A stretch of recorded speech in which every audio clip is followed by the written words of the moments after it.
ఇడు జోసెఫ్ బచ్చలకూరి భలే నవ్వుతాడు. నల్లగాడిద నవ్వితే ఎట్టుంటది భలే నవ్వుతాడు జోసెఫ్ బచ్చలకూరి గాడు. ఆ నా కొడుకు నవ్వు భలే ఉంటుంది. వాడిని కలిసినప్పుడు ఒకసారి ఆ నవ్వు ఒకసారి నేను చూద్దాం. విజయవాడలో ఎప్పుడైనా కలిస్తే ఖచ్చితంగా కలుద్దాం వాడిని. నేను కలుస్తాను రా, ఒకరోజు కలుద్దాం. Her her Mahadev friends. ఈరోజు ఒక ఇద్దరు ఎర్రిపూకులు మాట్లాడుకునే, క్షమించాలి నాకు ఈ వీడియో మీద మాత్రం కొంచెం భాష మీద నాకు అదుపు తప్పుతుంది ఖచ్చితంగా. ఆల్రెడీ వాళ్ళు ఎవరో కాదు, ప్రకాష్ రాజ్ అండ్ జోసెఫ్ బచ్చలకూరి. ఈ ఇంటర్వ్యూ చూస్తుంటేనే నాకు బీపీ రైజ్ అయిపోతుంది, బ్లడ్ బాయిల్ అయిపోతుంది అనమాట. సో కొంచెం భాష మీద కంట్రోల్ ఉండదు, దీనికి మీరు క్షమించాలి. అవసరమైన చోట ఖచ్చితంగా నేను అవసరమైన పదాలు యూజ్ చేస్తాను, ఇది మీరు కొంచెం అర్థం చేసుకోవాలి. సో వీడియోలోకి వెళ్దాం, లెట్స్ స్టార్ట్. ఆంధ్రప్రదేశ్ తెలంగాణ కాదు, మొత్తం భారతదేశంలో చిచ్చు కావాలని రేగొట్టిన విషయం ఉంటుంది. మీ బతుకులే అంత కదరా, హిందువుల మీద పడి ఏడ్చే నా కొడుకులు మీరు. నువ్వు ఒక ఎదవి, వాడొక ఎదవ. ఇద్దరు ఎరుపూకులు ఇంటర్వ్యూ చూస్తున్నాను ఇప్పుడు. ఆ ఎరుపూకుల ఇంటర్వ్యూ ఎలా ఉంటుందో మీకు మీ క్వశ్చన్లకి సరైన ఆన్సర్ నేను ఇస్తా. శ్రీరాముడి మీద వివాదాస్పదమైన కామెంట్స్ చేశారు అనే ఒక ప్రోపగండానా, లేదా నిజంగానే కామెంట్స్ చేశారు? ఏం జరిగింది ఆ రోజు? మీరు దేని గురించి మాట్లాడారు? ఒక 10 seconds బిట్ మాత్రం వైరల్ అయింది. మోదీని ప్రశ్నిస్తే, అమిత్ షాని ప్రశ్నిస్తే, భారతీయ జనతా పార్టీని ప్రశ్నిస్తే, పవన్ కళ్యాణ్ గారిని ప్రశ్నిస్తే నేను యాంటీ హిందూ. ఇప్పుడు ఏం చేసేది? మోడీని ప్రశ్నిస్తే నువ్వు యాంటీ హిందూవి కాదా? మరి లండి కొడక, నువ్వు నార్త్ ఈస్ట్ స్టేట్ని డివైడ్ చేసి బంగ్లాదేశ్లో కలిపేద్దాం అనుకునే ఒక టెర్రరిస్టు సుప్రీంకోర్టు వాళ్ళకి బెయిల్ కూడా రిజెక్ట్ చేసింది. వాళ్ళ పేర్లు వచ్చేసి షర్జిల్ ఇమామ్, ఉమర్ ఖలీద్. వాళ్ళ మెయిన్ ఎజెండా ఏంటంటే 5 లక్షల మంది కానీ మనం పోగు చేసి ఈ north east 7 sisters north east స్టేట్స్ని డివైడ్ చేసేయచ్చు ఇండియా నుంచి. మనం వేరే దేశంగా విడిపోదాము, ముస్లిం మెజారిటీ పెంచుకుంటూనే కదా ఇప్పుడు పాకిస్తాన్ అనేది ముస్లిం మెజారిటీ పెరిగిందని చెప్పి అది డివైడ్ చేసి సపరేషన్ తీసుకెళ్లారు. బంగ్లాదేశ్ వాళ్ళకి వీళ్ళకి పడట్లేదని చెప్పి మనం హెల్ప్ చేసి బంగ్లాదేశ్ డివైడ్ చేసి మన కంట్రీ అఖండ భారత్లో పార్ట్స్ ఇవన్నీ ఈ భారతదేశాన్ని చీల్చి వాళ్ళకి ఇచ్చాం. నువ్వు యాంటీ హిందూ కానప్పుడు వాళ్ళకి వెళ్ళి సింపథైజర్గా ఎందుకు మాట్లాడవరా? మాకెళ్ళవడే. Umar is standing and fighting for all of us. I'm here. I don't think Umar is in jail. Umar is in a prison. He is there to ensure that this country doesn't become a prison. I think for people like for wonderful people like Umar, jailing is like fermentation. He is brewing. Prakash Raj, ఇది నువ్వు case పెట్టుకుంటావా? పెట్టుకో, ఇంకా ఆన్సర్లు చాలా ఇస్తా నీకు, చాలా ఉంది నీకు, ఇప్పుడే కాదు. నువ్వు అనని మాటలు, నాడు వలస కూడి అన్నానా, దొంగతనం చేశారు అన్నానా? నువ్వు అన్నావా అనలేదా? ఎరిపుక వీడియో ఉంది, నేను ప్లే చేస్తాను. Then suddenly Rama Lakshmana see they came. So they are coming down to south and Lakshmana says, Rama, what lucky? No, there is one forest here. Rama says, no, it is somebody's land. It's somebody's farm. Oh, there are fruits, can we eat? Yeah, but is it stealing? No, if you are hungry, we can eat. As they are eating, the Shurpanaka and Ravana ant come. And Shurpanaka is very angry. It says, Anna, somebody is eating our fruits. And the Anna Ravana says, no, they are hungry, let them eat, we can talk to them later. After they are eaten, they come and this Rama Lakshmana says, hey, Lucky. Rama calls Lakshmana Lucky. Hey, Lucky, some tribals have come. They say, no, we are the owners. Please. Now, since you have eaten the fruit, you have to pay the price. Then what is the price? Then she calculates, Shurpanaka, and says $2,000 with GST. Oh. And they say, no, we don't have money. Then Ravana says, give them some discount. Okay, 20% discount. No, we don't have. So in spite giving discount, if you don't have the money, then you are not tourists here. You have come in search of food. So what you do, since you have eaten the fruits, the seeds are there, no? Plant it, turn it into a tree and go. What is your name? Oh, I'm Rama from North. Yeah, I'm Ravana from South. Nice meeting you. This children say politics. You guys want to come. Don't force your Hindi. Learn Malayalam, no?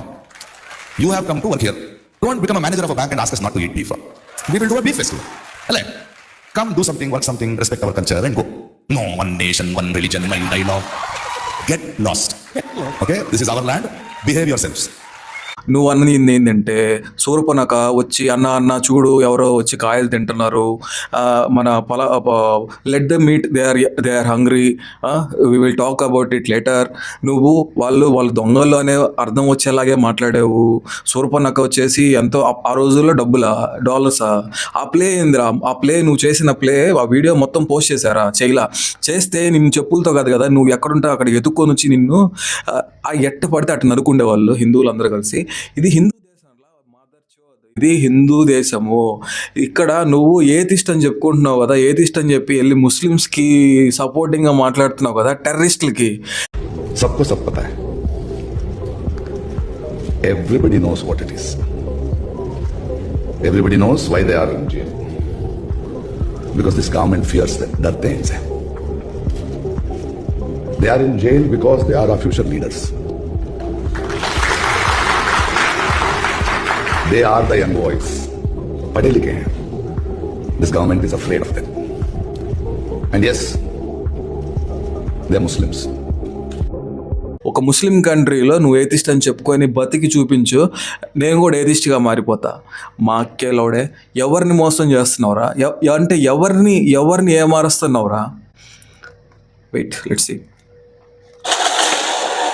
నేను అనని మాటల్ని రాముడు ఈలని, అవును ప్రతి ఒక్క ట్యూబ్లో చూస్తున్నాను, చెప్పేయాలి, చెప్పుకోబట్టేయాలి, చెప్పుతో కొట్టేయాలి నిన్ను, చంపేయాలి నిన్ను. నీకు సినిమా అవకాశాలు ఇచ్చే ప్రతి డైరెక్టర్ని చెప్పుతో కొట్టాలి, ప్రతి ప్రొడ్యూసర్ని చెప్పుతో కొట్టాలి.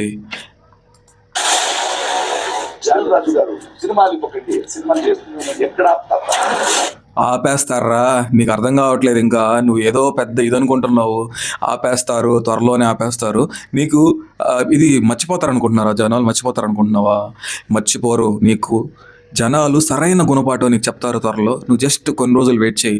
ఇంకా నీ వయసు కూడా అయిపోయిందిరా మాదర్చవద్దు. నువ్వు ఇంకా ఎన్ని రోజులు, ఇంకా ఏదో ఒక రోజు ఎక్కడో ఒక దగ్గర దొరుకుతావు. నాకు దొరికినా కూడా నిన్ను ఎక్కడికక్కడికి ఏం చేయాలో అక్కడ అది చేస్తాను రా నేను. అరే నీకు ఇంకో విషయం తెలుసా? నీ ఇంటర్వ్యూ నువ్వు ఈ ఎరుపుకు తప్పితే, ఈ జోసఫ్ బచ్చలకూరి ఎరుపుకి తప్పితే వేరే ఇంటర్వ్యూకి నువ్వు పోలేవు. ఎందుకంటే అక్కడికి వచ్చి నిన్ను కుక్కని కొట్టినట్టు కొడతారు. ఏ టీవీ ఏ ఛానల్ కూడా నీ ఇంటర్వ్యూ తీసుకోదు. తీసుకున్నా కూడా నువ్వు లైవ్లో ఉన్నావని తెలిస్తే వచ్చి నిన్ను చెప్పులు కర్రలు కత్తులు దొరికితే దాంతో కొడతారు. నువ్వు సేఫ్ ప్లేస్కే వెళ్ళి ఇంటర్వ్యూ ఇస్తున్నావు నా కొడక. లేదా మీ అభిప్రాయం చెప్పండి. డీలిమిటేషన్ నుంచి అన్యాయం అవుతుంది ఏ ముఖాన్ని పెట్టుకున్నట్టు చెప్తున్నారు. డీలిమిటేషన్ గురించి వేరే ఎపిసోడ్ మాట్లాడదాము. నేను కరెక్ట్గా ఆన్సర్ ఇస్తాను నీకు. వెయిట్ చేయి. ఒక పౌరుడిగా నేను అడుగుతున్నాను, ఇది చాలా లాంగ్ వీడియో, 50 minutes వీడియో. నేను రెస్పాండ్ అయ్యేటప్పటికి ఇది 1.5 hours అవుతుందో 2 hours అవుతుందో తెలియదు. మ్యాక్సిమం మెయిన్ టాపిక్స్ అంతా కవర్ చేస్తాను ఇప్పుడు ఈ వీడియోలో.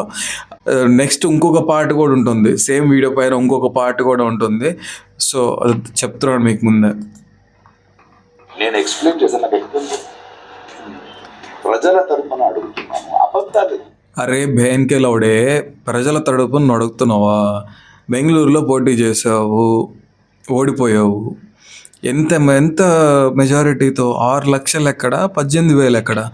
18,000, 28,000 ఓట్లు వచ్చాయి నీకు. 6 లక్షలు ఓట్లు వచ్చాయి నీ అపోనెంట్, అదే నీతో పోటీ చేసి, నీ పైన పోటీ చేసిన వాళ్ళకి. ప్రజలు నీ పక్కన ఉన్నారా? లంబడి కొడక ఎట్లా చెప్తావరా? మా అసోసియేషన్కి నువ్వు పోటీ చేసావు, గెలిచావా? నిన్ను ఎలా చెప్పుకుంటావు? నువ్వు ఒక రిప్రజెంటేటివ్, ఒక పీపుల్కి, జనాలకి నువ్వు రిప్రజెంటేటివ్ కాదురా, నువ్వు ఒక చీడ పురుగువి ఈ దేశానికి. వివాదాస్పదమైన కామెంట్స్ చేశారు అనే ఒక ప్రోపగండానా, లేదా నిజంగానే కామెంట్స్ చేశారో ఎవరికీ తెలియదు. కానీ ప్రతి ఒక్కళ్ళు, ఎవరికీ తెలీదా? మరి నీకు కూడా తెలీదా? మరి ఎర్రిపుగా ఎందుకు ఇంటర్వ్యూ ఎందుకు పెట్టావురా? లోఫర్ నా కొడక, చెత్త నా కొడక, బాడుకో నా కొడక. ఆయనని విమర్శించటం మొదలుపెట్టారు. రోడ్డు మీద నడుచుకుంటూ వెళ్ళే ఒకటి దగ్గర నుంచి ప్రతి ఒక్కడు, యూట్యూబ్ ఛానల్స్, మీడియా, అసలు ఆయన ఏం మాట్లాడారో కూడా తెలియకుండా, పూర్తిగా చూడకుండా, ఆయన భావం ఏంటో కూడా తెలియకుండా ప్రతి ఒక్కళ్ళు, ఆఖరికి మన సొసైటీ ఎంతగా దిగజారిందంటే డెత్ థ్రెట్కి, ఆయన్ని చంపండి అనే స్థాయికి మనం దిగజారిపోయాం. మనం కాదురా లంబడి కొడక, మా ధర్మాన్ని మేము కాపాడుకోవడానికి డెత్ థ్రెట్ నీకు కూడా ఉంది. ఎప్పుడు ఉండదు అంటే నువ్వు నీ పాపాలు శిశుపాలుడు పాపాలు 100 పాపాలు దాటిన తర్వాత ఆయన డెత్ అనేది టైం వస్తుంది కదా, నీ టైం వచ్చినప్పుడు కూడా నీకు డెత్ థ్రెట్ నీకు కూడా ఉంది. నువ్వు ఎగ్జంప్షన్ ఏం లేదు.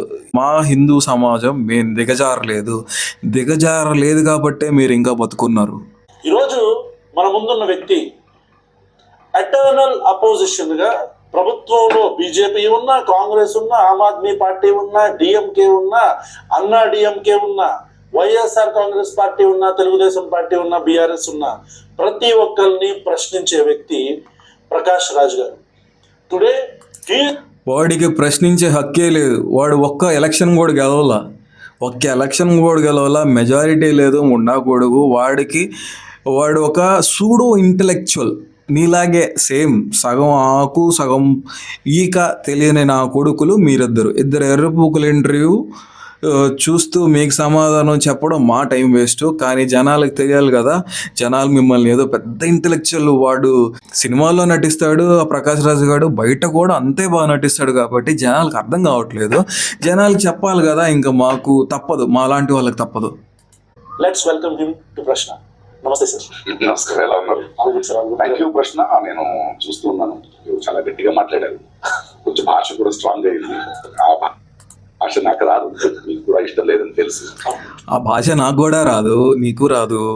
కానీ హిందూ దేవుళ్ళ మీద మాట్లాడడానికి మాత్రం ఒక మంచి స్టోరీస్, మంచి వల్గారిటీని బాగా అయితే క్రియేట్ చేస్తావు లంబడి కొడక. అంటే వీడి స్టార్టింగే, ఈ ప్రకాష్ రాజ్ గారి ఎంట్రీయే చూడండి, ఒక డీసెంట్ ఇంటెలిజెంట్ జెంటిల్మెన్ లాగా స్టార్ట్ చేశాడు అనమాట. చూద్దాం, ఆ తర్వాత చాలా చాలా మాట్లాడాడు. కొందరికి అలాగే మాట్లాడారు. But I really like your support. మీ ఛానల్ ని ఫాలో చేసే వేలాది మందిలు కూడా కమెంట్ చెప్పారు. And thank you for that. They are all with you sir. ఖచ్చితంగా ప్రతి ఒక్కరు కూడా కామెంట్స్ లో రే లంబడి కొడకల్లారా, 1000 రూపాయలు ఇస్తే 10,000 కామెంట్లు ఫ్రీగా పెడతారు. నీకు ఎట్లా ఈ కామెంట్లు, కొనుక్కున్న కామెంట్లో లేకపోతే ఏ కామెంట్లో చూస్తే అర్థమైపోద్ది. వ్యూస్ని బట్టి ఎన్ని కామెంట్స్ వచ్చాయి, ఎలా వచ్చాయి, ఎన్ని పాజిటివ్, ప్రతి ఒక్కరూ పాజిటివ్ కామెంటే పెడతారా నీకు. మా దర్శోద్ మనిషి అన్నిటికీ విషయం వేసేసాడు, కానీ పుస్తకాలకి వెళ్ళలేదురా. పుస్తకాలు తిరిగి పట్టుకెళ్తాం మనం, అందరూ ఒక లైబ్రరీకి వెళ్తాం. చాలా బాగుంది. అక్కడికి వెళ్తే అక్కడ బుక్లు ఉంటాయి. అప్పుడు ఆ పెద్ద చీమ చెప్తుంది, ఒక్కటి మాత్రం మీరు ఎంత జీర్ణించుకుంటారో ఈ పుస్తకాలను తిని, అది మీ అజీర్ణం కూడా అవుతుంది ఎక్కువ తింటే. మరి మీరు ఎక్కువ తింటే ఆ పుస్తకాల్లో ఉన్న పాత్రలు అయిపోతారు. మీరు పర్లేదు, ఆకలి ఉందని అన్ని చీమలు ఒక్కొక్క పుస్తకం, రామాయణ, భగవద్గీత, విక్రమోపేతాడు, సైన్స్ బుక్స్, చందమామ కథలు, ఇలా వేరు వేరే తీసుకుంటాం. సడన్ గా భగవద్గీత తిన్న 3 చీమలు పాత్రలు వచ్చేస్తాయి. లంజా కొడక, ఖురాను బైబిల్ లేవు ఎందుకు దీంట్లో? ఓన్లీ హిందూ సంబంధించిన ఇతిహాసాలు, ఈ బుక్స్ మాత్రమే చీమలు తిన్నాయా, వేరే బుక్స్ లేవా అంటే అప్పుడు మీ మతాలే లేవు అని నువ్వే ఒప్పుకుంటున్నావు కదా. ఇప్పుడు హిందూయిజం సంబంధించిన బుక్స్ మాత్రమే రెఫరెన్స్గా చెప్తున్నావు, ఇప్పుడు దాకా చెప్పావు, కంటిన్యూ చేయి. కృష్ణుడు, అర్జునుడు, అవి రెండు ఎలా జీర్ణించుకుంటాయి మహాభారతాన్ని అంటే, అర్జునుడు కృష్ణుడిని ప్రతిమలాడుతున్నాడు. వద్దు ఆపై కురుక్షేత్రం, వాళ్ళు కూడా అన్నదమ్ములే కదా, ఓకే వాళ్ళని చంపడం ఏంటి, ఎలా అలా కాదు, కురుక్షేత్రం జరగాల్సింది నీకు నాకు కాదు. ఇలా కూడా జీర్ణించుకోవచ్చా మహాభారతాన్ని అంటే, ఇవాళ జరుగుతున్న వార్స్ అని మనం అందరూ అన్నదమ్ములు కదా అని ఒక్కరి చెప్పారు. సడన్ గా ఇంకో కథ చూస్తే వినాయకుడికి బర్త్డే, ఓకే బర్త్డేకి శివపార్వతి కేక్ ఆర్డర్ చేశారు. ఓకే దేవాన్ దేవతలు పార్టీకి వస్తుంటే కొందరు, రే నువ్వు వెళ్ళే ప్రతి చోట హిందువుల్ని ఒక వక్రీకరించి, హిందూ ఇతిహాసాలని వక్రీకరించి వాటిని ప్లేలుగా చేసే చోట్లకే నువ్వు వెళ్తావా? అలాంటి చోట్లకే వెళ్తాడా వీడు? శివుడు, పార్వతులు, వినాయకుడు బర్త్డే అని చెప్పి కేక్ ఆర్డర్ చేశారంట. ఇది కించపరచడం కాదా? నారద రాలేదు, ఏంటి లేట్ గా వచ్చావు అంటే, లేదు కింద నువ్వేమో వినాయకుడు బర్త్డే చేస్తున్నావు, కింద పిల్లలు అన్నం లేక ఆకలితో చనిపోతున్నారు, ఆ బాధ చూసుకుని రావడం లేట్ అయింది అంటే, శివుడు అయ్యో భూమి మీద మనం సృష్టించిన పిల్లలు ఆకలితో చచ్చిపోతుంటే నా కొడుకు బర్త్డే చేయడం ఏంటి? అందువల్ల ఇక్కడి నుంచి ఒక అభిప్రాయం చెప్తాను నేను. అదేంటంటే ప్రతి వినాయక చతుర్థిలో మీరందరూ వెళ్ళి మనుషులందరికీ అందరూ కలిసి భోజనం చేసేలా, పిల్లలకి భోజనం ఇచ్చేలా చేయండి. నువ్వు వెస్టర్నైజ్ చేద్దాము, మా ఇతిహాసాలని వెస్టర్నైజ్లోకి కన్వర్ట్ చేసి చేద్దాము అనుకుంటే తెలుసుకోలేనంత తెలివి తక్కువ వాళ్ళు ఎవరు లేరు ఇక్కడ. వాళ్ళు అలా వస్తుంటే హనుమంతుడి సీత వచ్చి ఇంత దండకారణ్యంలో అలా ప్యాలెస్ లో ఉన్న వాడిని మీరు తీసుకొచ్చారు, ఆకలిస్తుంది, మనం వనవాసంలో ఉన్నాం అనగా అక్కడెక్కడో ఉంటాడు. అరే అది ఇంకొకరి తోట అంటే నార్త్ సౌత్ డివైడ్ గురించి వాళ్ళు చెప్తున్నారు. ఒకటేమో హంగర్ అందులో గురించి ఏం చెప్తున్నానంటే నార్త్ నుంచి రావచ్చు, ఇక్కడికి వచ్చి మీ రూట్స్ ఉతకండి. ఒక పళ్ళు తింటే మీకు డబ్బు లేకపోతే తిన్న పళ్ళలో సీడ్స్ ఉంటాయి కదా, దాన్ని పెట్టి పెంచి ఇక్కడ కూడా ఏదో ఇక్కడ ఇక్కడ పొద్దున్న దానికి ఇంకోటి ఇచ్చేయండి అన్నారు. ఇప్పుడు వాళ్ళు అప్లై చేస్తుంటే నాకు దేవుడు కాదు, ఈ తరం పిల్లలు ఇవాళ ఉన్న హిందీ పొజిషన్ ఎలా చూస్తున్నారు, నార్త్ సౌత్ వైడ్ ఎలా చూస్తున్నారు, వార్స్ ని ఎలా చూస్తున్నారు, పిల్లల ఆకలిని ఎలా చూస్తున్నారని అందరికీ తెలిసిన పాత్రలు పోతుంటే చెప్పే ప్రయత్నమే తప్ప ఎవరిని అవమానించడం. నార్త్ సౌత్ డివిజన్ అంటే ఈ ఒక నెరేటివ్ సెట్ చేసే నేను చెప్పాను కదా, వీడు వెళ్ళే ప్లేసెస్ మొత్తం ఏంటంటే యాంటీ హిందూ ప్లేస్ జరుగుతుంటాయి, యాంటీ హిందూ మీటింగ్స్ జరుగుతుంటాయి, యాంటీ హిందూకి సంబంధించిన స్టోరీస్ అన్నీ బిల్డ్ చేసి ఒక ప్లేస్ అంటే నాటకాల్లాగా అవి ప్లే చేస్తుంటారు. అలాంటి ప్లేసెస్కే వెళ్తాడు వీడు ఏదైనా జీసస్ గురించి లేకపోతే అల్లా గురించి ఈ రెండు బుక్స్ గురించి వీడు ఎక్కడైనా ఏదైనా మాట్లాడినట్టు చూడండి మీరు ఇంటర్నెట్ మొత్తం చూడండి, వీడు వాళ్ళ గురించి మాత్రం మాట్లాడు ఈ లంచా కొడుకు. నార్త్ నుంచి రావచ్చు, నార్త్ సౌత్ ఏంద్రా లంబడి కొడక, ఇది వీఆర్ వన్ నేషన్ అని చెప్పలేని నువ్వు ఒక ఇండియన్ ఎలా అవుతావు? We are one nation. నార్త్ ఏంటి సౌత్ ఏంటి? వీఆర్ వన్ నేషన్ కాదా, ఇండియా కాదా? ఇప్పుడు నార్త్ సౌత్ విడిపోదామా?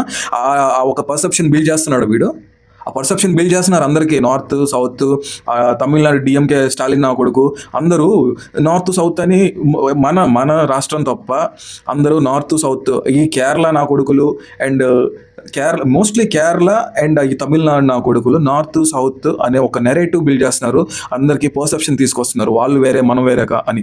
కానీ యాక్చువల్లీ వీఆర్ వన్ నేషన్ అని అందరూ ఇది ఒప్పుకొని తీరాలి. ఇక్కడికి వచ్చి మీ రూట్స్ ఉతకండి. ఒక పళ్ళు తింటే మీకు డబ్బు లేకపోతే తిన్న పళ్ళలో సీడ్స్ ఉంటాయి కదా, దాన్ని పెట్టి పెంచి ఇక్కడ కూడా ఏదో ఇక్కడ పొద్దున్న దానికి ఇంకోటి ఇచ్చేయండి. సో ఇక్కడ మన స్టేట్స్ అంటే సౌత్ స్టేట్స్లో తీసుకెళ్లిన రెవెన్యూ అంతా మనం కట్టే ట్యాక్స్ వాళ్ళు తినేశారు, కానీ ఇక్కడ మనకేం చేయట్లేదు, హిందీ అనేది మన మీద రుద్దుతున్నారు అని వీడు చెప్పదలుచుకుంటున్నాడు. కానీ లంబడి కొడక, నేను చెప్పేది ఏంటంటే 60 సంవత్సరాలు కాంగ్రెస్ పాలించింది. దీంట్లో నేను ఒక దగ్గర చదివాను, ఇది 60 హిందూస్కి కాంగ్రెస్ 60 సంవత్సరాలు పాలిస్తే కానీ అర్థం కాల. ఏంది కాంగ్రెస్ అనే ఒక పార్టీ ఇండియాని ఒక ముస్లిం కంట్రీగా మార్చాలని ప్రయత్నం కాదు, అది ఎగ్జిక్యూషన్. అది ఆల్మోస్ట్ ఎగ్జిక్యూట్ అయిపోయిండేది ఇంకొక 10-20 ఏళ్లలో బీజేపీ రాకుండా ఉంటే. కానీ ముస్లిమ్స్కి ఈ 12 సంవత్సరాల్లో 2014 నుంచి ఈ 12 సంవత్సరాల్లోనే ముస్లిమ్స్కి అర్థమైపోయింది ఈ బీజేపీ గవర్నమెంట్ అనేది హిందువుల ఉనికిని కాపాడడానికి, బ్రతికించడానికి ఈ బీజేపీ పార్టీ కష్టపడుతుంది అని.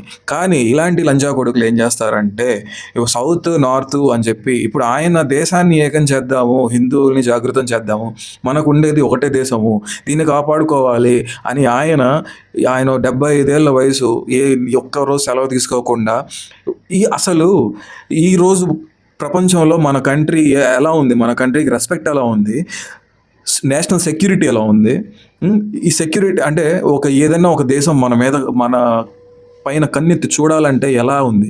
ఇంతకుముందు జరిగిన టెర్రరిస్ట్ అటాక్లన్నీ ఇప్పుడు రీసెంట్గా ఈ నరేంద్ర మోదీ గారు అధికారంలోకి వచ్చిన తర్వాత టెర్రరిస్టులకి ఏం జరుగుతుంది ప్రపంచం చూడట్లేదా? ఈ నా కొడుకు సౌత్ నార్త్ అని డివైడ్ చేసి ఈ లంబడి కొడుకు వీడు పక్కా టెర్రరిస్ట్ సింపథైజరు, టెర్రరిస్ట్ సింపథైజర్గా ఇండియన్ గవర్నమెంట్ ప్రకటించాలి, డిక్లేర్ చేయాలి యాక్చువల్లీ చెప్పాలంటే. అందుకే వీళ్ళు కొంచెం చదువుకోవాలి. ఇప్పుడు నా కొడక, నువ్వేం చదివారా? నువ్వు ఏం చదివావో నీకేం తెలుసో చెప్పు. ఇప్పుడు నేను కొన్ని క్వశ్చన్స్ అడిగాను. మన నేషనల్ సెక్యూరిటీ 2014కి ముందు ఇప్పటికి డిఫరెన్స్ ఏంటి, ఎంత డెవలప్ అయ్యాము ఏంటి, అండ్ వెపన్స్ ఎక్స్పోర్ట్ మీకు తెలుసు ప్రపంచంలో. మీకు ఒక విషయం చెప్తున్నాను, ప్రపంచంలో ఈరోజు ప్రపంచం ఎలా ఉందంటే ఎన్ని యుద్ధాలు జరుగుతున్నాయో మనందరికీ తెలుసు. ఎవరి దగ్గర అసలు ప్రపంచానికే పెద్ద రౌడీ అని చెప్పుకునే అమెరికా ఇరాన్ కొట్టిన దెబ్బకి దానికి అమెరికాకి ఏం అర్థం కావట్లేదు. అలాంటి పరిస్థితుల్లో ఎవరి దగ్గర ఎక్కువ వెపన్స్ ఉన్నాయో, లేటెస్ట్ వెపన్స్ ఉన్నాయో వాడిదే, ఎవడైతే ఎక్కువ వెపన్స్ వేరే కంట్రీకి అమ్మగలడో, టెక్నాలజీని డెవలప్ చేయగలడో వాడే ఈ వరల్డ్ని రూల్ చేయగలడు. అది ఈరోజు ఇరాన్ కొట్టిన దెబ్బకి అర్థమైంది అమెరికాకి, ఇది ప్రపంచానికే అర్థమైంది. మన డిఫెన్స్ సిస్టమ్ ఎంత స్ట్రాంగ్ అయింది, ఇప్పుడు ఘాతక్ డ్రోన్స్ అని, బ్రహ్మోస్ అని మన నేషనల్ సెక్యూరిటీని ఎంత జాగ్రత్తగా చూసుకుంటున్నారు మోడీ గారు. ఇలాంటి లంజా కొడుకులు మధ్యలో వచ్చి సౌత్ నార్త్, రాముడు ఇక్కడోడు కాదు, రాముడు నార్త్ నుంచి వచ్చాడు, సౌత్కి వచ్చాడు, ఇలాంటి ఫాల్స్ నెరేటివ్స్, ఇలాంటి ఫాల్స్ పర్సెప్షన్స్ బిల్డ్ చేస్తాడు అనమాట మా జనాల మైండ్ సెట్లో. ఏం చదువుకున్నారు నువ్వు నాకు భాష మీద నాకు వచ్చే కోపానికి, నాకు వచ్చే దీనికి వీడిని తిట్టకుండా ఉండలేకపోతున్నాను. ఐ కంట్రోల్ రాజా, కంట్రోల్. మాట్లాడరా, నువ్వు ఏదో పెద్ద ఏం చదువుకున్నావురా నువ్వు చెప్పు. ఏ దేవుడిని, నాకు దేవుడి మీద నమ్మకం లేదు. లేనప్పుడు గుద్ద మూసుకొని ఉండాలి. హిందూ దేవుళ్ళ పైన మాత్రమే మీరు ప్లేలు నాటకాలు దెంగకూడదు, గుద్ద మూసుకొని ఉండాలి. నాకు అవసరపడదు. నేను ఎప్పుడూ చెప్పా, దేవుడిని నేను నమ్మడానికి నమ్మకం చాలు, లేడనడానికి చాలా జ్ఞానం కావాలి, అంత టైం లేదు నాకు. అంటే నీకు జ్ఞానం కూడా లేదురా, మాక్యలోడే. అందుకనే నీవు దేవుణ్ణి నమ్మవు. నువ్వు బయట యాక్టింగ్, లోపల యాక్టింగ్. నువ్వు రియల్ ఏందో బీజేపీ అనే ఒక కాంటెక్స్ట్ వస్తే నీ రియాలిటీ బయటకు వస్తుంది, నువ్వు ఎవరు అనేది. అలా ఉన్నప్పుడు ఒక్కొక్కరు ఒక్కొక్కలాగా అర్థయిస్తారు, విమర్శిస్తారు. వాళ్ళ భావజాలం ఏంటని చూడాలి. కానీ జోసఫ్ గారిది నీ నోట్లో పెట్టుకో, నీది వాడి నోట్లో పెట్టు, ఇద్దరు సరిపోతారు. ఇప్పుడు తిరుపతిలో లడ్డూకి వివాదం వస్తే పవన్ కళ్యాణ్ గారు సనాతన ధర్మం అంటే అలా కాదండి, కోట్లాది మంది వెంకటేశ్వర స్వామి భక్తులకి దగ్గర. నువ్వు విమర్శలు చేయవు, మరి విమర్శలు నువ్వు ఈ హిందూ మతం మీద మాత్రం ఎందుకు చేస్తున్నావు? వేరే మతాల గురించి చేసి చూడు, ఒకసారి చేసి చూడరా. నీ అమ్మ క్రిస్టియన్ కదా, నీకు చెప్పలేదా కూతురులతో సంసారం చేయొచ్చు దాంట్లో అని? దాంట్లో ఫ్లాస్ ఉన్నాయి, ఖురాన్లో కూడా ఫ్లాస్ చాలా ఉన్నాయి. 9 సంవత్సరాల పిల్లల్ని పెళ్లి చేసుకోవచ్చు అని. ఇవన్నీ నువ్వు ఎందుకు మాట్లాడవు? ఇప్పుడు వీళ్ళు గవర్నమెంట్లో ఉన్నారు కాబట్టి నువ్వు మాట్లాడుతున్నావా? అంటే నీకు బేసికలీ నువ్వు ఒక యాంటీ. మీరు ఇమీడియట్ గా పక్కనే కదా దిండిగల్లో ఏదో మిల్క్ పెడితే అక్కడ తలుపు తట్టి మీరు పవర్లో ఉన్నారు కదా, అటు లాక్కొచ్చి వెంకటేశ్వర స్వామి గుడికి కల్తీని పంపించి ధైర్యం ఎలా పంపించడం కాదు ఏంటంటే లేదు. అంటే మీరు ఎందుకు ఈ నాటకాలు అంటే అరే ప్రొసీజర్, గవర్నమెంట్ ఏ ప్రొసీజర్ ఫాలో అవ్వాలో, ఏ ప్రోటోకాల్ ఫాలో అవ్వాలో, ఎప్పుడు ఏ యాక్షన్ తీసుకోవాలో నువ్వు చెప్పడానికి నువ్వెవర్రా? ఈ ప్రాబ్లమ్స్ ఏంటంటే ఎవడు ఏం ప్రశ్నించి తీసుకెళ్ళి అక్కడ పడేయాలి. హిందూ ధర్మ ఎవడు దేనికి ఎగెయిన్స్ట్ కాదు, మీరు అది వాడుకుంటున్నారు అంటారు. నాకు కావాల్సింది మీరు పవర్ వచ్చిన తర్వాత మీరు ఎలా పాలన చేస్తారు, నా డబ్బుతో కావాలి. కానీ మీరేమో దాన్ని దత్తు తీసుకున్నట్టు ఒక్క ఇన్సిడెంట్. నువ్వు ఏథిస్ట్ అంటే దేవుడి మీద నమ్మకం లేనివాడివి. అసలు నీకెందుకు పాలన గురించి? ఎలా పాలన చేస్తే నీకెందుకురా చెప్పు, ఎలా పాలన చేస్తే నీకెందుకు? హిందూ ధర్మాన్ని, హిందువుల్ని నేను అవహేళన చేసిన ఒక్క ట్వీట్ లేదు, ఒక స్పీచ్ లేదు. మోదీని క్వశ్చన్స్ అగేన్స్ట్ మోదీ హిందూ. ఒరే నువ్వు నార్త్ ఈస్ట్కి వెళ్ళి ఉమర్ ఖలీద్కి, షర్జీల్ ఇమామ్కి, ఇలాంటి టెర్రరిస్టులకి నువ్వు సింపథైజర్గా నువ్వు మాట్లాడే ఏంది? నార్త్ ఈస్ట్ స్టేట్స్ తీసుకెళ్ళి ఇండియాలోంచి విడగొట్టేద్దాము, వేరే దేశంగా ఏర్పడదాము అనే భావజాలం ఉండే వాళ్ళకి నువ్వు వెళ్ళి సింపథైజర్గా మాట్లాడు. నిన్ను టెర్రరిస్ట్ అనకుండా ఏమంటారు? మోదీని క్వశ్చన్ చేస్తే you are my prime minister, నీ ధర్మం నాకేంటయ్యా? నువ్వు పార్లమెంట్ బిల్డింగ్ లో హోమం చేస్తే నీకు హక్కు లేదన్నా, నీ ఇంట్లో చేసుకో. Parliament is library. 100 కోట్ల మంది హిందువులది, నీది కాదు, నీ బిల్డింగ్ కాదు. Parliament is not your building. ఇక్కడ మెజారిటీ డెమోక్రసీ. నువ్వు చెప్పినట్టే నువ్వు ఏథిస్ట్ కదా, నువ్వు గుద్దు మూసుకొని ఇంట్లో కూర్చో. మేము ఎక్కడ పూజలు చేసుకుంటే నీకెందుకు? నువ్వు చూసి చూడనట్టు వెళ్ళిపోవాలి. ఇక్కడ పూజలు ఎందుకు చేస్తున్నారు, చేయకూడదు అని చెప్పడానికి నువ్వెవరు? బిల్డింగ్ అక్కడ హిందువులు, ముస్లింలు, జైన్లు పాలసీలో అందరూ ఉంటారు. ఎవరికి ఇబ్బంది రాలేదు, నీకెందుకు గుద్దొచ్చిలా? అక్కడ స్వామీజీని తీసుకెళ్ళి మనం ట్రైబల్ అనే కారణంగా ఒక లైన్ దాటి ప్రెసిడెంట్ నే వదలకుండా ఇక్కడి నుంచి ఎక్కడో ఒక సెంగోల్ తీసుకుని పెడుతున్నావు అంటే నువ్వు ఏదో వేరే రాజకీయం చేస్తున్నావు. హిందూ ముస్లిం తప్పితే మీకు తెలియదు. డీలిమిటేషన్ అంటే యాంటీ, ఉమెన్స్ రిజర్వేషన్ యాంటీ, అలా కాదు మీరు ఎందుకు అక్కడ యాంటీ. అరే దొంగ నా కొడక, నేను ఒక క్వశ్చన్ అడుగుతాను, దీనికి ఆన్సర్ చెప్పు.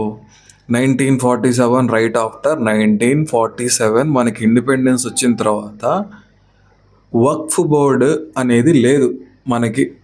వచ్చిన తర్వాత, స్వతంత్రం వచ్చిన తర్వాత వితిన్ 7 yearsలో వక్ఫ్ బోర్డుని ఎస్టాబ్లిష్ చేయాల్సిన పని నెహ్రూకి ఏముంది? దీని గురించి నువ్వు ఎందుకు అడగవు? దీని గురించి నువ్వు ఎప్పుడు ఎందుకు మాట్లాడలేదు? ఇండియాలోనే 2nd or 3rd largest land వక్ఫ్ బోర్డుకి ఎందుకు ఉండాలి? ఇండియా పాకిస్తాను 2 nations థియరీ పైన విడిపోయినప్పుడు మాకు అక్కడ ఎక్కువ ముస్లిమ్స్ ఉన్నారు, మాకు వేరే కంట్రీ కావాలని చెప్పి పాకిస్తాన్ డివైడ్ అయిపోయినప్పుడు అక్కడ ఎలాంటి హిందూ బోర్డు ఎందుకు లేదు? అక్కడ హిందూస్ ఎందుకు చనిపోతున్నారు? అక్కడ డిక్లైన్ ఎందుకు అవుతుంది? హిందూ పాపులేషన్ నంబర్ ఎందుకు డిక్లైన్ అవుతుంది, పడిపోతుంది? ఇక్కడ ఇండియాలో ముస్లిం పాపులేషన్ నంబర్ ఎందుకు పెరిగిపోతూ ఉంది? వాళ్ళ పర్సంటేజ్ ఎందుకు పెరిగిపోతుంది?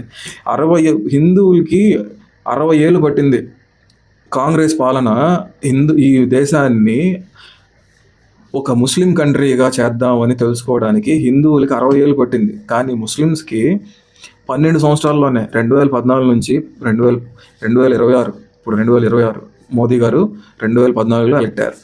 ఈ 12 సంవత్సరాల్లో ముస్లిమ్స్కి అర్థమైపోయింది మోదీ గారు ఈ దేశాన్ని ఈ హిందూ కంట్రీని కాపాడడానికి ఆయన సాయశక్తిలా ప్రయత్నిస్తున్నారు అని చెప్పి ఈ దేశం ప్రజలకి, ముస్లిమ్స్కి చాలా త్వరగా అర్థమైంది. దీని గురించి నువ్వు మాట్లాడితే నువ్వు ఎక్కడన్నా వచ్చి నరికేస్తారు, అది నీకు భయం. So this whole thing and జనాలు అన్నీ తెలుసండి. నువ్వు నటుడివే కాదు అంటే ఆంధ్రప్రదేశ్, తెలంగాణ తెలుగు ప్రజలకి వీళ్ళు నేను నటుడు కాదని చెప్పినంత మాత్రాన ఆడుకోబడి మర్చిపోయారా? సీతమ్మ వాకిట్లో మర్చిపోయారా? అంతపురం మర్చిపోయారా? మర్చిపోలేదురా. కాకపోతే ఇప్పుడు ఏంటంటే, ఇప్పుడు ఆ సీన్లు ఏమన్నా టీవీలో వస్తే నువ్వు గుర్తొస్తే ఒక పెంట గుర్తొస్తుంది అనమాట. పెంట మీద రాయి అని గుర్తొస్తుంది అనమాట. అంతేగాని నిన్ను చూస్తే నువ్వేదో పెద్ద ఆస్కార్ నటుడు అని, నిన్ను చూస్తే ఇంకా నుంచి అభిమానం లేకపోతే నువ్వు చేసిన యాక్టింగ్ గుర్తురాదు. ఈడొక పెంటలంజా కొడుకు, వీడికి అనవసరంగా మేము ఇన్ని రోజులు ప్లేట్లో అన్నం పెట్టాము, వీడు ఆ ప్లేట్లోనే తిని ఆ పంచపక్ష పర్వాన్నాలు తిని ఆ ప్లేట్లోనే ఎరిగే నా కొడుకు ఈడు అని తెలుగు ప్రజలు తెలుసుకున్నారనమాట. ఆకాశం అంతా మర్చిపోయారా? వాళ్ళకి తెలుసు. వీళ్ళు 10-20 మంది వేస్తూ ఉంటారు, గంతులు వేస్తూ ఉంటారు. అండ్ నేను మీడియాలో కూడా చెప్తున్నాను. అంటే బేసిక్లీ ఆఖరికి ఏమైంది, నేను అనని మాటల్ని రాముడు ఈలని, అవును రాముడిని ప్రతి ఒక్క ట్యూబ్ లో చూస్తున్నాను. అట్టి చెప్పేయాలి, చెప్పుతూ కొట్టేయాలి అని. అరే హలో, ఇంకొకడు ఉన్నాడు పాప, నవ్వు వచ్చింది నాకు. ఎవడో ఇక్కడ బీజేపీ వరంగల్లో ఆయన చంపేద్దాం, ఎవరైనా చంపేస్తే నేను ఎవరైనా చంపితే ఆడేవని అవుతారు, నువ్వు ఎలా అవుతావు? అంటే నేను చంపేస్తే A1 కింద ఆయన వెళ్తాను, నా నెత్తి మీద వేసుకుంటాను కేసు, కావాలంటే నువ్వు కనిపిస్తే చంపారేయండి అని చెప్పి ఆయన చెప్పాడురా. నేను కూడా చెప్తున్నా, నువ్వు కనిపిస్తే ఎవడైనా నా హిందూ సోదరులు ఎవరైనా వీడు కనిపిస్తే వీడిని చంపేస్తే ఆయన A1 ఆయనే వేసుకుంటే A2గా నేను వెళ్తా, ఏం ఇబ్బంది లేదు, A2గానే వెళ్తా. వీడు కనిపిస్తే కోసిపారేయండి. నీ మీద నాకు కేసు పెట్టడం ఎంతసేపు? పెట్టుకోరా లౌడేకే బాల్, పెట్టుకో. ఏమా పీక్కుంటావా? పెట్టుకో, కేసు పెట్టుకో. నీ మీద ఎన్ని కేసులు ఉన్నాయా? బట్ నవ్వు వస్తుంది రాజు గారు. నువ్వు ఒక టెర్రరిస్ట్ నా కొడుకువి, నువ్వే బతుకుతున్నావు ఈ కంట్రీలో. ఈ దేశం మాది, హిందువులది, ఎన్ని యుగాల నుంచి హిందువులది ఇది. మేము ముష్టి భిక్ష పడేస్తే నీ సినిమాలు చూసి ఆదరిస్తే నీ బతికిలా ఉంది. లేకపోతే నా కొడక, నీ పేరు ప్రకాష్ యాంథోనీ రాజు. ఇది ఏ సినిమాలో ముందు నుంచి అయినా పెట్టుకున్నావా? యాంథోనీ దాచిపెట్టి నువ్వు ఒక హిందువుగా ఒక మారువేషం వేసుకొని డబ్బులు సంపాదించుకున్నావు, హిందూ జనాల్ని మోసం చేసి. మళ్ళీ నువ్వు మాట్లాడుతున్నావు. సినిమాలు చేస్తున్నావు, ఎక్కడ ఆపుతాంరా, తొందర ఎందుకు నీకు? నువ్వు తొందర పడుతున్నావు. నీ అంతం ఎక్కడ? ఉందో అది ఎవరు ఊహించలేరు. ఒకటి పైన ఒకటి రాసి పెట్టుంటాడు. నీ అంతం అక్కడికి ఆగద్దనమాట. నీకు ఖచ్చితంగా సినిమా అవకాశాలు రావు. ఇంకా నువ్వు బయట తిరిగే పరిస్థితి కూడా ఫ్యూచర్లో నువ్వు నీ ధోరణి నువ్వు ఇలాగే మాట్లాడుతూ ఉంటే నువ్వు బయట తిరిగే పరిస్థితులు కూడా నువ్వు పోలీస్ సెక్యూరిటీతోనే తిరగాలి. పెహల్గామ్లో అటాక్ జరిగింది, దాని గురించి ఏమన్నా మాట్లాడావా? నిన్న మొన్న ఒక 2 రోజుల ముందు మహారాష్ట్రలో ఒకడు హిందువా ముస్లిమా అని ఒక 2 సెక్యూరిటీ గార్డులని పొడిచాడు. దాని గురించి ఏమైనా మాట్లాడావా? లంబడి కొడక, వాటి గురించి ఏం మాట్లాడవు నువ్వు? పెహల్గామ్ అటాక్ గురించి మాట్లాడవు. అంటే మీకు చేత కాకపోతే ఆడికి డబ్బు రాకూడదు, ఆడిని చంపేయండి, ఆడి రోడ్డు మీద కొట్టేయండి, ఆడిని తగలబెట్టేయండి అంటే మీకు కూర్చుని మాట్లాడే వ్యవహారం లేదు. మొత్తం ఏమర్థమైనటువంటి చదువు లేదు, అర్థం లేదు, తెలుగు రాదు, చదువు లేదు. ఈ లంజా కొడుకు ఏం చదువుకున్నాడో ఏందో వాడికి ఏదో ఒక 4 ఇంగ్లీష్ ముక్కలు లేకపోతే ఒక 4 పుస్తకాలు, ఆడి ఏం పుస్తకాలు చదివాడో కూడా తెలీదు. కాన్స్టిట్యూషన్ ఆఫ్ ఇండియా ఆడికి ఎన్ని ఆర్టికల్స్ తెలుసో ఏందో. అంటే ఈ కాన్స్టిట్యూషన్ ఆఫ్ ఇండియాలో ఒకవేళ వీడు చదువుంటే ఆర్టికల్స్ తెలిసిండి కూడా ఇమాం షర్జీలు, ఉమర్ ఖాలిద్ లాంటి టెర్రరిస్టులకి వీడు వెళ్ళి సింపథైజర్గా మాట్లాడాడు అంటే వీడు కాన్స్టిట్యూషన్ ఆఫ్ ఇండియాని నువ్వు ఒబే చేస్తున్నట్ట, డిసోబే చేస్తున్నట్ట? వాడు వీడు నా స్థాయికి ఆడితో దిగి ఆడితో ఛానల్ పెట్టి ఆడితో చేసి ఊరే నీ స్థాయి అందరా బాబు, నీ స్థాయి నేను చెప్తాను. ఇలాంటి ఎర్రిపూకు జోసెఫ్ పచ్చలకూరి ప్రశ్న ఎర్రిపూకు ఛానల్ తప్పితే నిన్ను ఎవడు ఇంటర్వ్యూ తీసుకోడు. నువ్వు కూడా పోవు, ఎందుకంటే నీకు భయం. కొడతారు, ఎట్ట కొడతారంటే అట్ట కొడతారు. వీడెవడు మీరు కేసేసి అవసరమా? సరే ఇన్ని కేసులు వేసారు, ఏదైనా ఒకటైనా వచ్చిందా వస్తుందా? అక్కడే పోతే ఏమని పెట్టారు నా కేసు అదేనా చెప్పండి. నేను చూడాలి, ఎఫ్ఐఆర్ చూడాలి. హిందూ మాట కాదు, ముస్లిం టెర్రరిస్టులు లేరా? క్రిస్టియనిటీలో చర్చ్ పెట్టుకుని మాఫియా చేసేవాళ్ళు లేదా? క్రిస్టియన్ ఒక కేసు వేసాడు, క్రిస్టియన్ వాడిని మాఫియా చేసి ఆడు కూడా. ఓకే ఒరే, నేను చెప్తున్నది ఏంట్రా, అందరూ మంచివాడు చెడ్డోళ్ళు ఉన్నా, చెడ్డోడిని మంచి దారికి రే ఒక్క కేసు కూడా నీ దగ్గరికి రాలేదన్నావు, మరి క్రిస్టియన్ కేసు వేసాడని నీకు ఎట్ట తెలిసిందిరా? వచ్చే ప్రయత్నం చేయాలి, మంచోళ్ళు అందరూ కలిసి ఉండాలి, కూర్చోవాలి. అది లేదు వీళ్ళకి.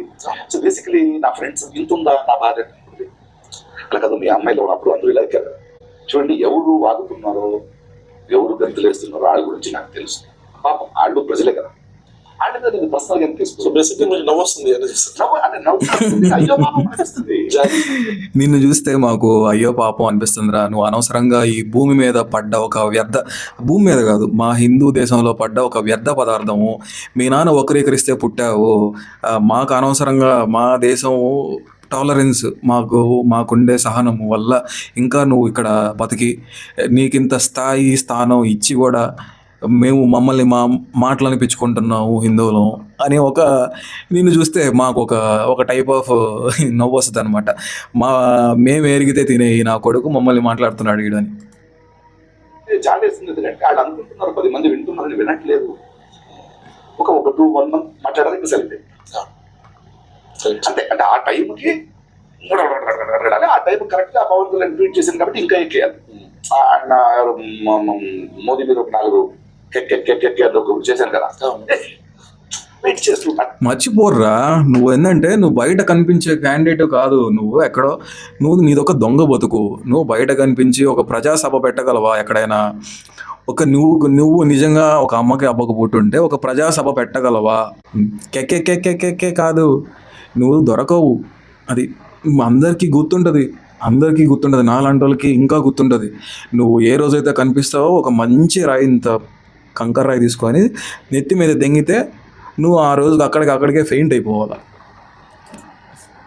అంటే నాకు ముందు ఎప్పుడు వస్తే వేసేద్దామా కథ తీయడం, ఎవరైనా పట్టుకోవాలి, ఏం చేద్దాం అంటే ఇమీడియట్ గా నేను ప్రొటెస్ట్ ప్రొటెక్షన్ తీసుకొని అలా ఉంటారు, మాట్లాడుతుంటారు. బట్ వాళ్ళకి సమాధానం చెప్పాల్సిన అవసరం నాకు లేదు. నేను దేనికి ఎగెయిన్స్ట్ గా నిల్చున్నాను, ఏ ఐడియాలజీతో ఉన్నాను, నా భావజాలం చాలా క్లియర్ గా ఉన్నాను. కరెక్ట్, కొనుక్కోలేదు, నన్ను కొనుక్కోలేకపోతే భయపెడతారా? భయపెట్టలేదు. ఇది వచ్చింది. నీ భావజాలం ఏందో ఒక్కసారి క్లియర్గా చెప్తే నేను విని అర్థం చేసుకోవడానికి ట్రై చేస్తాను. ఇది నీకు చాలా పద్ధతిగా బూతులు వాడకుండా చెప్తున్నాను. నీ భావజాలం ఏందో ఒకసారి క్లియర్గా చెప్పు. కమ్యూనిజం అని మాత్రం చెప్పపాక, ఎందుకంటే కమ్యూనిజం వర్క్ ఇది ఈ కంట్రీలో వర్కౌట్ అవ్వదు. అది ఎందుకంటే ఇది ఒక ధార్మిక దేశం, కర్మభూమి. సినిమాలు బ్యాన్ చేయమంటారు, అంటారు, చేస్తూ ఉండండి. జనం చూస్తున్నారు. ఎందుకంటే నాకు తెలుసు అవతల వాడి భయమే మీ బలం. అవును, నాకు భయం లేదు. ఎందుకంటే నాకు నిజాయితీ. నీకు భయం లేదు కదా, వస్తుంది, త్వరలో వస్తుంది. నాకు తెలుసు. సో ఆ కాంట్రవర్సీ ముగిద్దాం. సో విన్నారు కదా, ఇక్కడికి ముగిద్దాము. ఇక్కడ నుంచి డీలిమిటేషన్ అండ్ ఉమెన్ రిజర్వేషన్ బిల్లుకి వీడు జంప్ అవుతున్నాడు. సో అది ఇంకొక 30 minutes 35 minutes ఉంది. సో ఇంకొక ఎపిసోడ్ చేస్తాను ఈ సేమ్ దీని మీదే. దీని కంటిన్యూషన్ ఉంటుంది. ఇప్పటికైతే ముగిస్తున్నాను. నేను ప్యూర్లీ హిందూ ధర్మానికి, నా హిందూ ధర్మం మీద ఎవడైనా మాట్లాడితే నేను ఇలాగే మాట్లాడతాను. అందులో వీడు ప్రకాష్ రాజ్ అనేవాడు, వీడు టెర్రరిస్ట్. నేను ప్రూవ్ చేస్తాను ఈ వీడియోలో మీకు మొత్తం pin to pin, bit to bit, ఎక్కడెక్కడ ఏం మాట్లాడాడు వీడి భావజాలం ఏందో నేను చెప్తాను క్లియర్గా మీకు. మరో వీడియోతో మళ్ళీ కలుసుకుందాం. జై శ్రీరామ్, జై హింద్, జై భారత్. రే ప్రకాష్ రాజ్, ఇది హిందూ దేశం, గుర్తుపెట్టుకో.